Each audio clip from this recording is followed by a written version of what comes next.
네, 반갑습니다. 춘추관장 김관장 오늘도 찾아왔습니다. 오늘 김관장이 준비한 세 가지 춘추관 뉴스, 과연 어떤 뉴스가 준비되어 있을지 지금 바로 만나보시죠.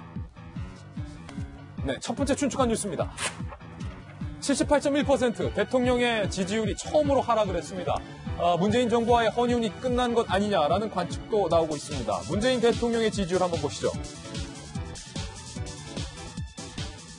5월 셋째 주 81.6%의 긍정평가, 부정평가 10.1%였는데 5월 넷째 주에는 상승했다가 6월 첫째 주에 들어서 78.1%, 꽤 많이 떨어졌습니다.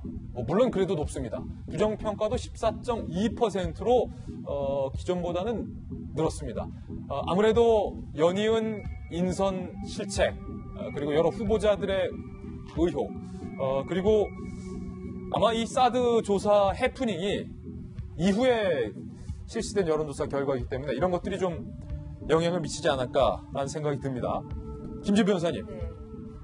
여전히 높긴 하지만 또 떨어졌다는 것도. 네. 보통 이제 연령별로는 60대 이상에서 약간 하락했고요. 예. 그다음에 2년별로는 보수층에서 하락했고, 그리고 지역별로는 경기 인천 지역에서 약간 하락한 모양새입니다. 명쾌하네요. 보수, 그리고 이제 60대, 그다음에 인천 경기. 예. 아무래도 이제 위장 전입 등이 논란이 자꾸 인사청문회에서 불거지는 것이 국민 정서에 약간 반하는 측면이 있는 것은 사실이고요. 또 사드 논란, 이거 추가 반입 보고 누락 사건 확대되면서 약간 중도층에서의 이탈도 조금 있는 것으로 그렇게 보입니다. 중도층에서도 좀 이탈했을 것이다. 예. 근데 이제 그렇지만 문 대통령 지지율이 이렇게 하락하고 있어서 허니문 기간이 끝났다라고 보는 것은 굉장히 좀 억측인 것 같고요. 억측이다. 예, 왜냐하면 취임 후 한 달이 지났을 때 박근혜 대통령의 지지율 45%였고 이명박 대통령 지지율 51.5%였습니다. 노무현 대통령 얼마였습니까? 정확한 숫자를 기다리면 안 나왔습니다. 예. 그렇지만 다 이명박 박근혜만 나오니까. 가장 예. 그 전에 직전 대통령들이니까요. 그런 거에 비하면 아직도 지금 기이할 정도로 높아요. 지지율을 유지하고 있는 상황으로 보이고, 그리고 또 사실 민주주의가 확립된 사회에서 대통령 지지율이 계속 80% 육박한다는 것 자체가 이상현상이죠. 이상현상이다. 예. 떨어질 때도 됐다. 꼭 바람직하지만은 않은 현상이긴 합니다. 예. 하지만 여전히 지금 문 대통령에 대한 국민들의 기대감이 높고, 또 문 대통령께서 잘 하셔서 이 지지율 이 정도까지는 아니더라도 상당히 높은 지지율 계속 이어가시길 바랍니다. 상당히 역대 대통령보다 높은 지지율은 사실입니다. 네. 떨어져도 높다. 한국당은 이에 대해서 이런 논평 내놨습니다. 한국당 보고 정 선배 얘기하시죠. 말로는 소통을 강조하면서 열렬한 지지자들과 보여주기식 쇼통의 길을 간 결과 홍준표 전 후보 돌아왔잖아요. 쇼통, 불통, 먹통의 길에서 소통의 길로 돌아오라. 뭐가 언어 유희. 쇼통, 불통, 먹통에서 소통의 길로 돌아오라. 정 의원님. 아니, 너무 높아. 그것도 문제다. 가진 자의 여유가 정말. 가진 자의 여유다. 여유가 느껴집니다. 사실은 이게 정말 이례적으로 높죠.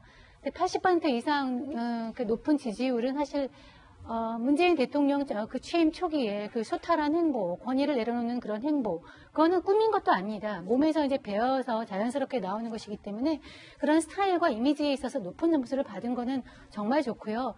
또 그 전에 이제 우리가 박근혜 전 대통령이 취임 이후에 한 6개월 이상의 어떤 공백 기간에 보여줬던 어떤 대통령의 부재에 대한 반대 극복, 이런 효과도 이제 얹어졌을 것 같고, 그렇지만 저는 문 대통령의 어떤 스타일과 이미지, 메시지 이런 거에서 좋은 점수가 나온 건 부인할 수 없습니다. 근데 이제부터는 이제 일이거든요. 예. 이제부터는 이제 퍼포먼스고 과제고 일인데, 이거는 지난 정부에서 비추어 봤을 때도 깎아먹는 일밖에 없습니다. 왜냐하면 정책이라는 건 모든 사람을 만족시킬 수는 없어요.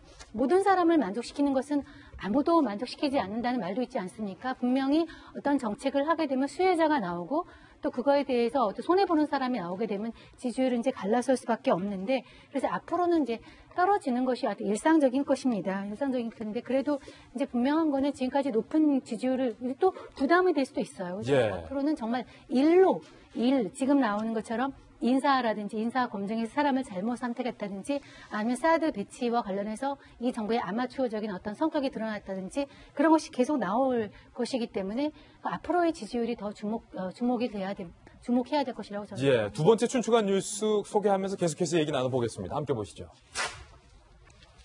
참여연대의 무리한 촛불 청구서라는 기사 제목이 실렸습니다. 북과 함께 천안함 폭침 사건의 진상을 재조사해야 된다. 이게 무슨 얘기일까요? 참여연대가 문재인 정부가 추진해야 할 개혁 과제라는 제안서를 청와대에 제안을 했습니다. 참여연대가 작성한 겁니다. 거기에는 사드 한국 배치 철회, 한일 일본군 위안부 합의 무효화. 그런데 문제는 천안함의 침몰이라고 표현합니다. 천안함의 침몰의 진상을 규명해야 된다라고 하면서 북한까지 참여하는 검증 과정으로 재조사를 해야 된다. 그 내용 자세히 보실까요? 군주도의 부실한 조사 결과 보완을 위해서 초정파적인 특별위를 구성해야 된다. 그러니까 천안함 폭침이 정파적인 편향된 판결이다라는 거예요. 조사 결과의 설득력을 높이기 위해 관련 국가 및 북한의 참여까지 허용하는 국제적 검증 작업도 이루어져야 된다. 제가 사드에서 말 아꼈는데 여기서는 좀 한마디 하겠습니다. 박상철 교수님. 네. 참여연대가 지금 이러면 안 됩니다. 오늘 현충일이에요. 그래요. 천안함 희생 장병이 나라를 위해서 목숨을 잃었고 국제조사단이 이미 북한의 소행이라고 만천하에 밝힌 상황에서 북한까지 참여하는 재조사를 문재인 정부 해야 한다. 이거 옳지 않습니다. 저는 참여연대가 우리 사회적 역할을 참 많이 했다고 봅니다. 그래서 저도 개인적으로 뭐 사드 배치 반대한다, 위안부 문제 무효다 여기까지는 이해를 하겠는데 천안함 폭침 사건을 그 전 정부를 인정하지 않는다는 거 아니겠습니까? 예. 그건 참 잘못된 태도다 생각하고 어쩌면 참여연대가 새로운 변화를 와야 된다. 그 수명을 다 했을 수도 있다라는 평가를 받을 수 있거든요. 그래서 참여연대도 세대 교체가 되고 새로운 시대의 아젠다에 좀 적응했으면 좋겠다 하는 일침을 놓고 싶고요. 그러면서 제가 아까 좀 지지율 부분을 하나 이제 말씀드리고 싶은 게 우리가 좀 냉정하게 공평하게 따지면 사실 취임한 지 얼마 안 됐다고 하지만은 인수기간 없이 했기 때문에 어쩌면 이명박과 박근혜 전 대통령은 3개월 후에 평가받은 것이고 지금은 문재인 대통령이 한 달밖에 안 됐기 때문에 높을 수밖에 없다라 할 수도 있어요.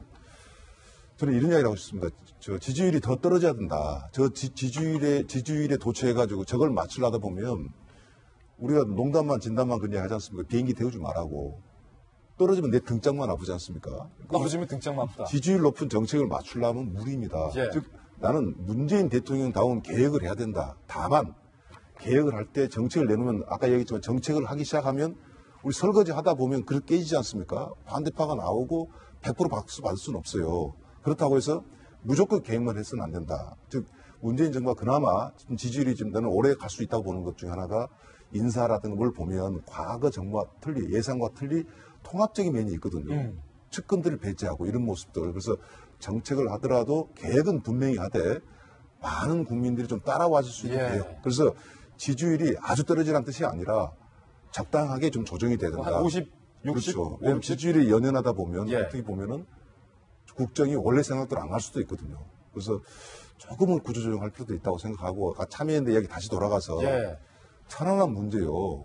정말 제가 모든 걸 찬성해도 참여연대는 어쩌면 저하고 똑같은 입장일 수도 있습니다만은 그만큼 더 조사해가지고 이야기를 해야지 이렇게 막연하게 이야기해버리면 어쩌면 참여정부가 문재인 정부를 더 힘들게 한 거라고 힘들게 한다. 그렇게 생각합니다. 이게 분명히 벌써 촛불 청구서다라는 얘기가 나오고 있는데 황당한 건 김병민 박사님. 네. 촛불 시위가 참여연대의 전유물도 아니고요. 네. 그렇죠. 모든 촛불이 지금 참여연대 주장에 동의할 수도 없는 상황이고요. 오늘 현충일입니다. 꼭 현충일에 천안함 장병과 유가족들의 마음을 이렇게 후벼 파야겠습니까? 북한 소행이 아니다. 근거가 뭡니까? 참여연대가 주장하는. 그러게 말입니다. 이게 이제 오늘 있었던 일은 아니고 이제 참여연대가 1일에 국정기획 자문위원회에 제출한 보고서 내용들이 이제 오늘 보도가 됐기 때문에 더 특히나 현충일이고 우리 호국 영령들이나 순국 선녀들을 보기에 좀 민망하고 부끄럽다라는 생각이 드는 대목이 있습니다. 근데 이 내용에 대해서 저는 좀 얘기를 드리고 싶은 게